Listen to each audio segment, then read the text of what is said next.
¿Qué pasaría si el genio más grande de tu escuela no estuviera en la lista, sino durmiendo en las gradas por la noche mientras su madre encera el piso? Esta es la historia de Gabriel, un niño de 10 años ignorado por todos, excepto por los números. Un prodigio silencioso, invisible debido a la pobreza, que se atrevió a levantar la mano y silenciar una habitación entera con un trozo de tiza. Hoy descubrirás cómo un cuaderno pegado con cinta adhesiva destrozó el orgullo de un profesor y provocó la transformación de toda una escuela. Si te gustan las historias que la historia intentó ocultar, suscríbete ahora y cuéntanos en los comentarios ¿desde dónde estás viendo esta historia y qué te trajo hasta aquí? Aquella sofocante mañana, el ventilador de la habitación giraba con un ruido tan irregular que parecía contar los segundos con agonía. La luz que entraba por la ventana agrietada formaba una línea delgada y precisa justo en el centro del pizarrón, como si quisiera resaltar lo escrito.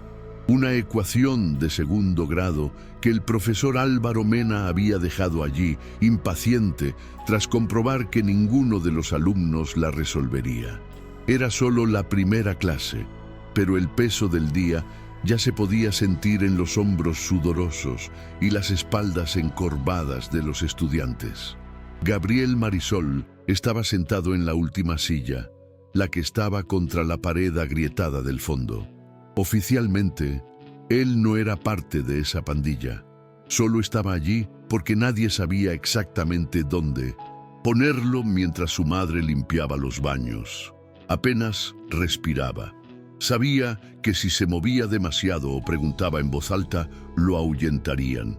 Pero en ese momento, con la tiza aún fresca y los números gritando dentro de su cabeza, sintió algo difícil de explicar. Como si el problema en la pizarra hubiera sido escrito para él. Cuando levantó la mano, ésta tembló. No por inseguridad, sino por un viejo miedo, tallado en silencios y miradas de reojo. El gesto fue tan tímido que casi pasó desapercibido. Si no fuera porque Gabriel era el hijo del limpiador, el niño de los calcetines agujereados y la mochila cosida con hilo rojo. La sala, aburrida, rió suavemente. Álvaro Mena arqueó las cejas, sorprendido por la audacia. ¿Sabes qué es una ecuación cuadrática?, preguntó con desdén. Pero Gabriel ya estaba de pie, caminando lentamente hacia el pizarrón, sosteniendo la tiza con los dedos sucios de polvo de la biblioteca. Cada paso era un huracán dentro de su pecho. Cuando empezó a escribir, lo hacía todo como si se escondiera por la noche en un rincón entre los armarios. Tardó un poco, no por duda, sino por celo, y cuando puso el resultado correcto al lado de todos los cálculos, el silencio que siguió fue de esos que asustan. El profesor Mena permaneció inmóvil durante unos segundos. Luego caminó lentamente hacia el cuadro, como si esperara encontrar algún error evidente que justificara aquella escena absurda. Sus ojos recorrieron los cálculos, línea por línea, y por un momento su ceño se frunció de una manera que nadie en la sala pudo interpretar. ¿Fue ira? ¿Sorpresa? ¿Envidiar? Nadie pudo decirlo, pero lo que vino a continuación fue una frase seca y cortante. Siéntate.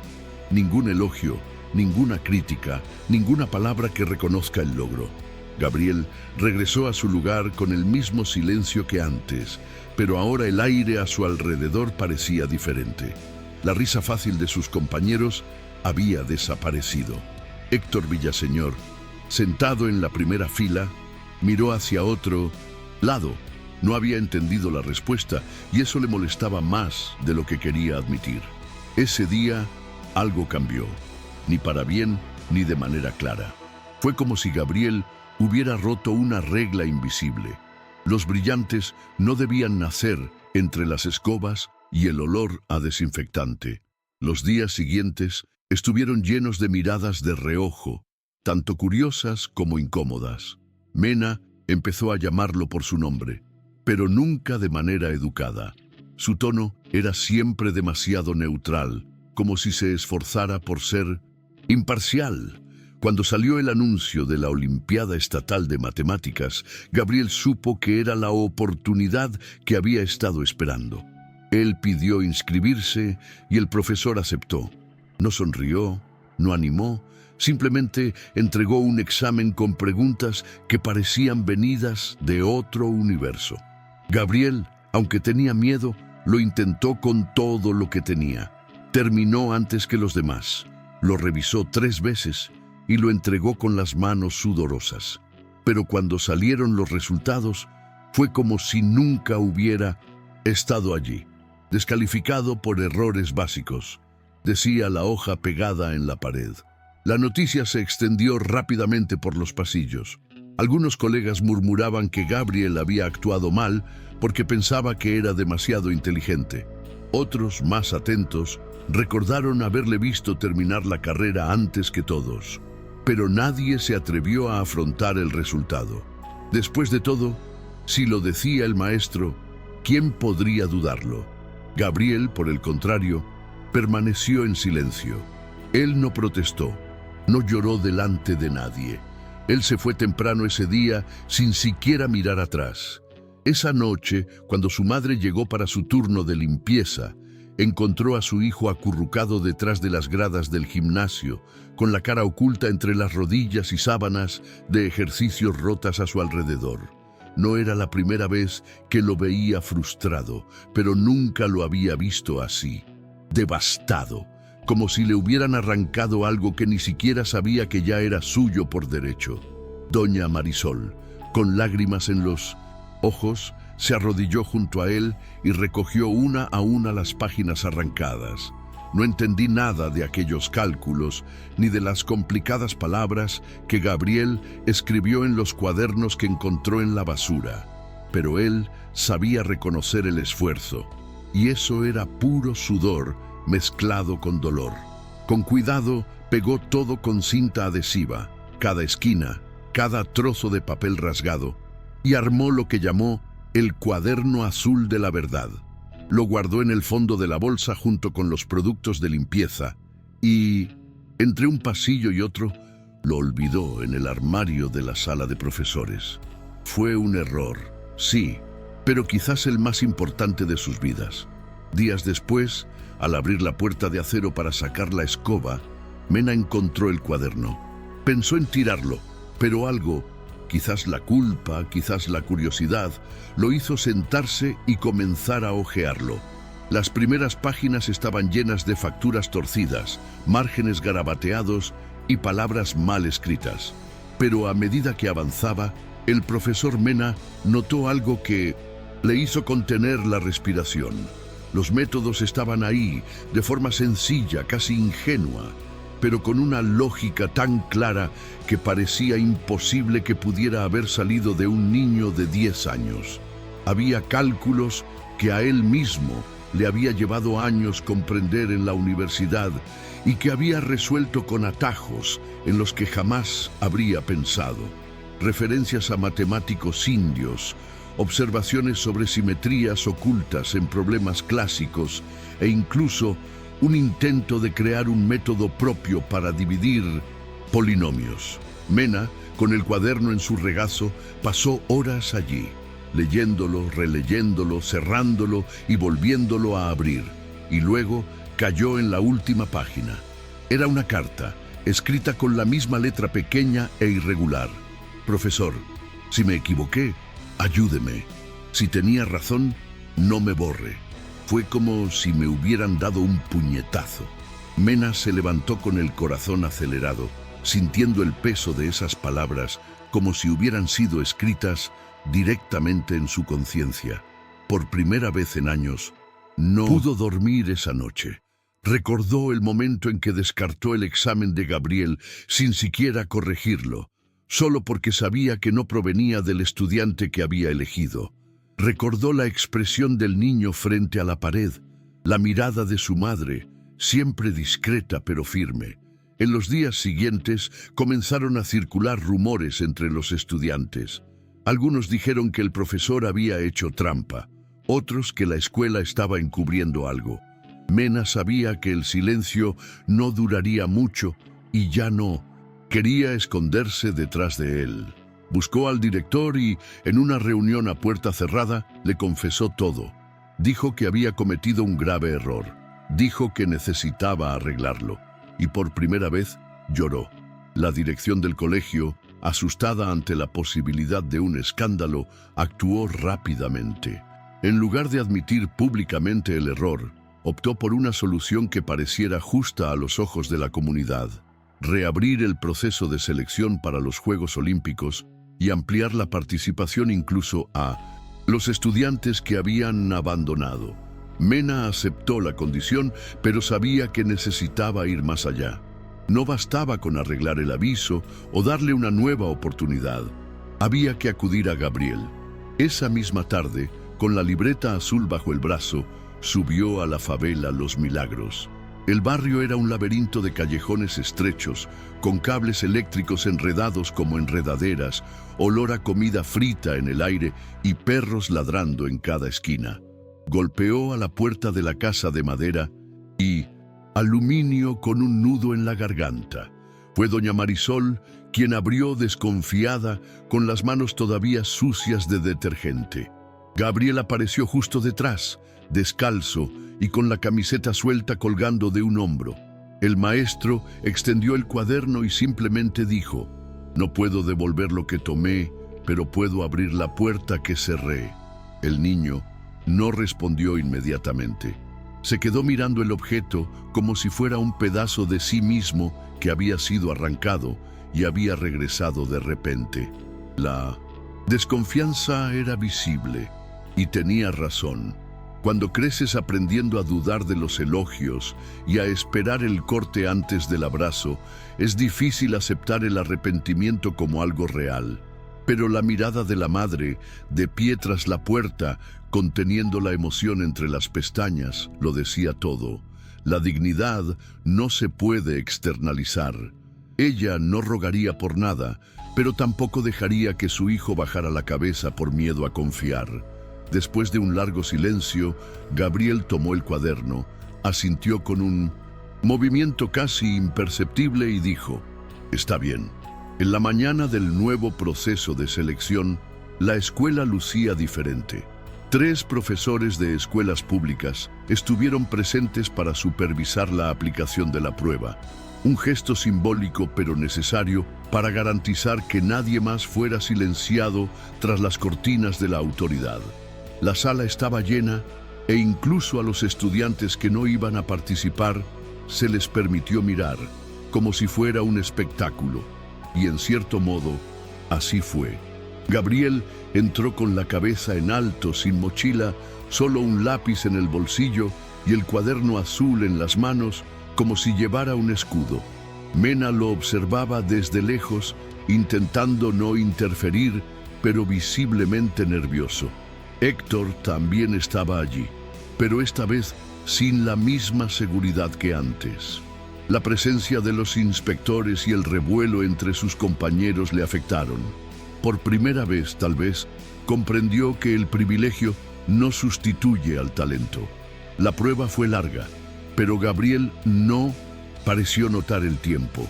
Las pequeñas manecillas se movían con precisión sobre la hoja y los números parecían como si siempre hubieran estado allí, esperando ser descubiertos. Cada respuesta venía acompañada de justificaciones completas, escritas como él sabía, directas, con algunas palabras mal escritas, pero con una lógica irrefutable.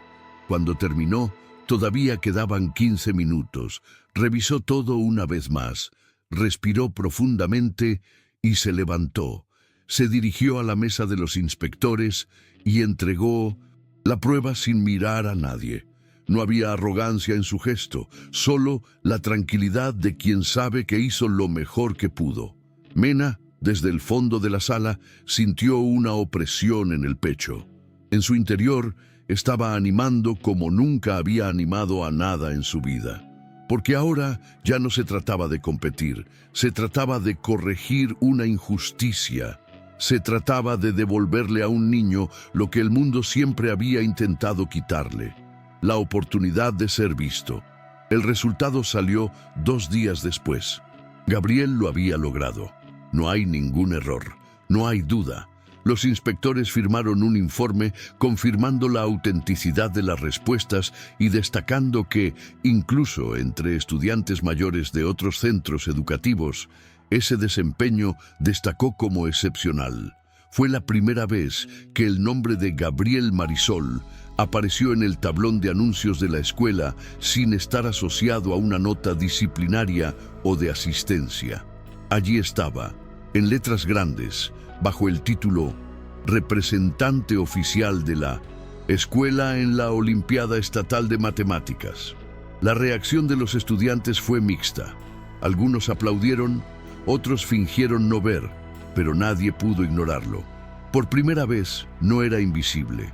Junto al anuncio, la Junta publicó una nota informando que Gabriel recibiría una beca completa, comidas gratuitas y el apoyo de un mentor universitario.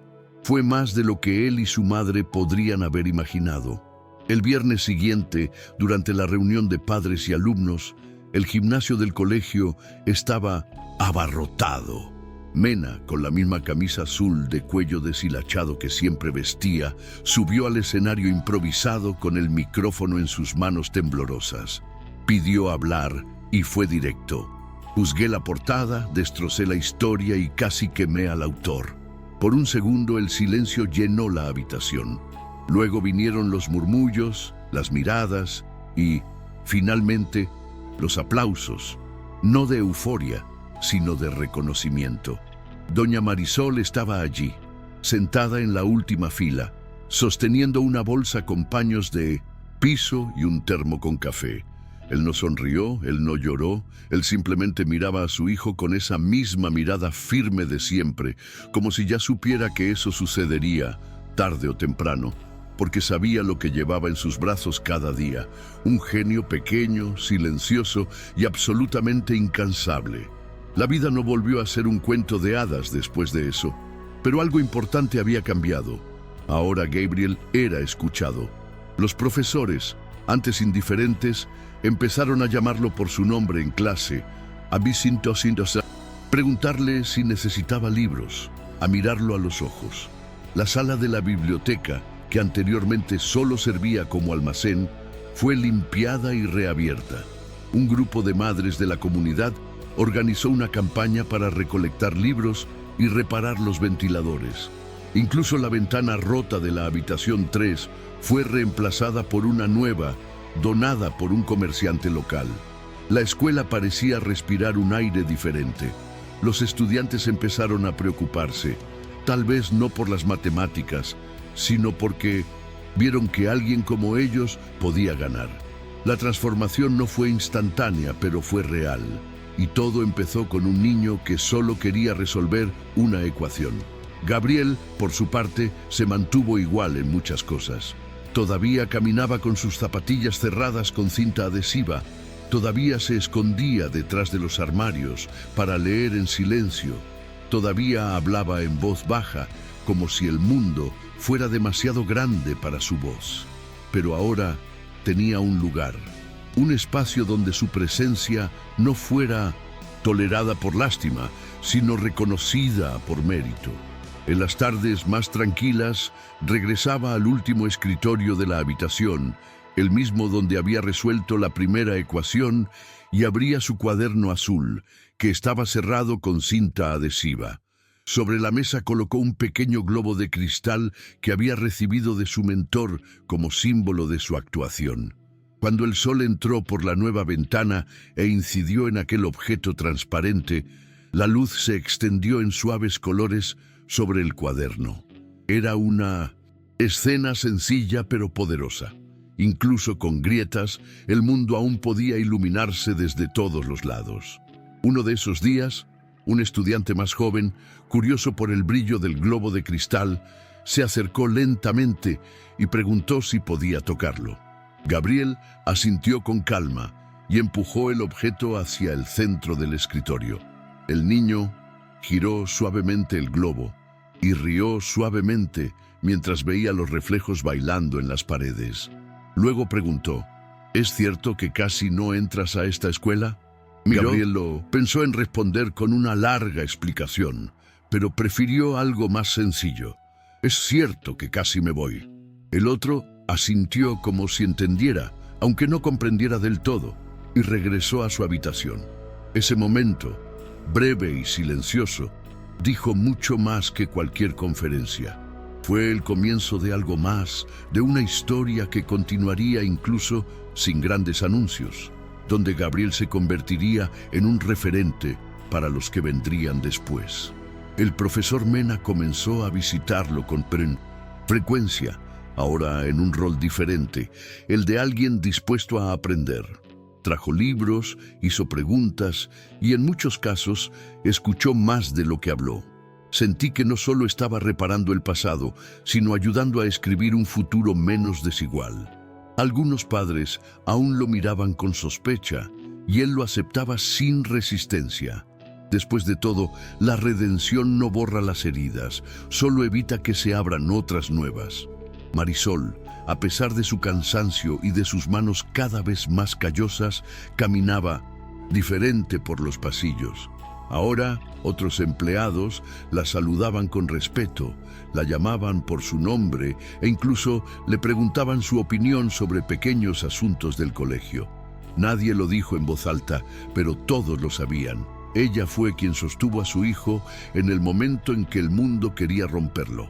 Ella fue quien pegó las páginas que estaban casi rotas para siempre. En la siguiente reunión pedagógica, el director anunció un nuevo proyecto llamado Backlight, destinado a identificar talentos ocultos entre los estudiantes de primaria, especialmente aquellos con aparente bajo rendimiento. Fue una manera discreta de reconocer que le habían fallado a Gabriel y a tantos otros. Por primera vez, se invitó al personal de limpieza, a las señoras del comedor y a los guardias de seguridad a que hicieran sugerencias sobre qué niños mostraban signos inusuales. La iniciativa no surgió de ningún político ni de una ONG internacional, sino de un niño de 10 años y un cuaderno azul pegado con cinta adhesiva. Y eso dice mucho sobre el tipo de cambio que realmente importa, el que comienza donde nadie suele mirar. La Escuela Técnico 21, hasta entonces olvidada incluso por los organismos distritales, comenzó a recibir visitas de otras unidades interesadas en el modelo. Después de todo, no se trataba de matemáticas, se trataba de escuchar, acerca de la presencia, acerca del reconocimiento. Unas semanas después, Gabriel viajó por primera vez. En la capital se desarrollarían las Olimpiadas Estatales y subió a un autobús facilitado por el ayuntamiento acompañado de su madre, quien le tomaba la mano como lo hizo cuando lo dejó en las gradas del gimnasio. Se llevaron algunas cosas, el cuaderno azul, un cambio de ropa y el globo de cristal envuelto en un paño de cocina. En el asiento delantero, Mena estaba sentada en silencio, sosteniendo una carpeta con documentos y exámenes simulados que Gabriel ya había resuelto de memoria. Cuando llegaron al centro de convenciones, los ojos de Gabriel se iluminaron, no por las luces o la estructura, sino porque se dio cuenta de que nadie allí conocía su historia. Nadie lo trataría como el hijo de la señora de la limpieza. Y eso, para él, fue liberador. Por primera vez, podía ser simplemente un competidor, solo un niño con un lápiz en la mano y una mente llena de números bailables. Al finalizar la prueba, Gabriel fue el último en salir de la habitación. No porque tuviera alguna dificultad, sino porque quería repasar todo con calma. Mientras los demás terminaban a toda prisa, él comprobaba línea por línea cómo había aprendido de sus propios errores. Cuando entregó su cuadernillo de respuestas, no sintió ni euforia ni miedo. Sintió ligereza, como si se hubiera liberado de un peso que llevaba encima desde la primera vez que escribió un cálculo en la contraportada de un libro olvidado. Al salir de la habitación, doña Marisol lo esperaba de pie, con los ojos llorosos y la sonrisa contenida de quien ha aprendido a no crear expectativas. Gabriel no dijo nada. Él simplemente le entregó el globo de cristal, ahora cálido en la palma de su mano, y comentó en voz baja: «La luz de aquí también pasa». Al principio no entendió, pero luego sonrió, porque, aun sin saber cómo explicarlo, ella siempre supo que su hijo estaba hecho de luz. La vida continuó, como siempre sucede. Gabriel no se convirtió en una celebridad ni apareció en un programa de televisión. Continuó usando las mismas zapatillas cerradas con cinta adhesiva, yendo a la escuela con su madre en las frías mañanas y estudiando durante los descansos mientras los demás jugaban. Pero Técnico 21 nunca volvió a ser el mismo. En la pared de la biblioteca, un pequeño marco mostraba la frase de su carta original: «Si me equivoqué, ayúdenme. Si tenía razón, simplemente no me borren». Los estudiantes pasaban por allí todos los días, algunos sin darse cuenta, otros deteniéndose un momento más. Fue un recordatorio silencioso de que las grandes historias a veces comienzan en los rincones más olvidados, y que nadie, absolutamente nadie, debe ser borrado antes de ser leído. Gabriel no obtuvo aplausos fáciles ni se convirtió en una celebridad, pero le devolvió a su madre y a tantas otras personas olvidadas el derecho a ser vistas. Y todo comenzó con una ecuación, un error ignorado y una verdad que nadie ha podido borrar. ¿Cuántos otros Gabrieles están siendo silenciados en estos momentos?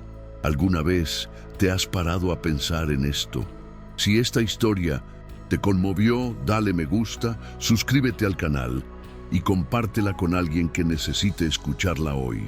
Nos vemos la próxima vez que nos sumerjamos en las sombras de la historia, donde los pequeños brillan cuando nadie los mira.